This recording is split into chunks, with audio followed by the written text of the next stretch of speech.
எல்லா உயிர்களும் இன்புற்று வாழ்க. வணக்கம் மக்களே, மாணாக்கர்களே, உங்களுக்கு நல்ல ஒரு அருமையான நல்ல ஒரு மருந்துகள் சொல்ல போகிறேன். இதை பாருங்க,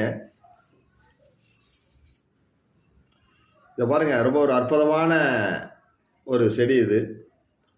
இதுக்கு பேர், இதை கண்டா எங்கேயுமே விட்டுறாதீங்க. அருமையான ஒரு மூலிகை இது. பாருங்க, அருமையான இது மூலிகை. இதுக்கு பேரு நித்திய கல்யாணின்னு பேரு.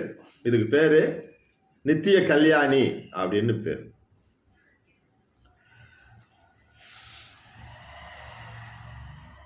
கேன்சர் உள்ளவங்க இந்த பூவு, இந்த இலை, இதில் ஒரு 10-20 இலை அப்படியே எடுத்துட்டு வந்து இந்த பூவை 2-4 பூவை எடுத்து போட்டு ஒரு 10 மிளகு நல்லா உடைச்சி நல்லா அதில் போட்டு ஒரு டம்ளர் தண்ணி வச்சு ஒரு 1/4 டம்ளராக காய்ச்சி அதை வடிகட்டி குடிச்சு வந்தீங்கன்னா இப்போ கேன்சர்லாம் வயிற்றில் இருக்கிற புண்ணெல்லாம், கேன்சருங்கிறது வயிற்றில் புண்ணு உண்டாயிடும். அந்த புண்ணெல்லாம் மாற்றக்கூடிய ஒரு சக்தி வாய்ந்த ஒரு மூலிகை தான் இது நித்திய கல்யாணி. இதுக்கு வேற பேர் கூட உண்டு. சுடுகாடு மீட்டான்னு பேர் உண்டு. சுடுகாடு மீட்டான். சுடுகாட்டுக்கு போறவங்கள அதை மீட்டு கொண்டுட்டு வரக்கூடிய ஒரு சக்தி இந்த மூலிகைட்டு இருக்குது. ஒரு பெரிய ஒரு சஞ்சீவி மூலிகை இது ஒரு சஞ்சீவி மூலிகை, அற்புதமான மூலிகை. இந்த மூலிகையை கண்டாய் விட்டுறாதீங்க. எடுத்து நீங்கள் 2 மிளகு ஒரு 10-20 இலை எடுத்து போட்டு நல்லா கொதிக்க வச்சு குடிச்சிங்கன்னா அந்த செல்லில் இருக்கிற அந்த கிருமிகளை பூரா அடிச்சிடும். நல்லா அந்த புண்ணெல்லாம் ஆறிடும்.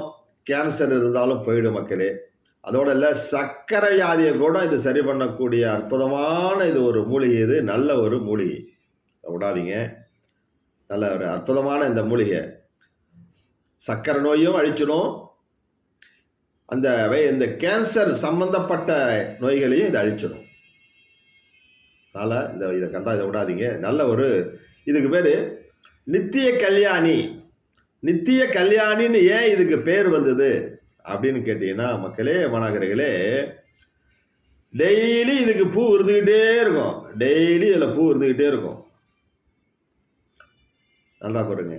இப்போது திருக்கடையூர் டெய்லி கல்யாணம் நடக்குது அப்படின்னா 60ஆம் கல்யாணம், 70ஆம் கல்யாணம், 80ஆம் கல்யாணம், 100வது சதாபிஷேகம் நடக்குது.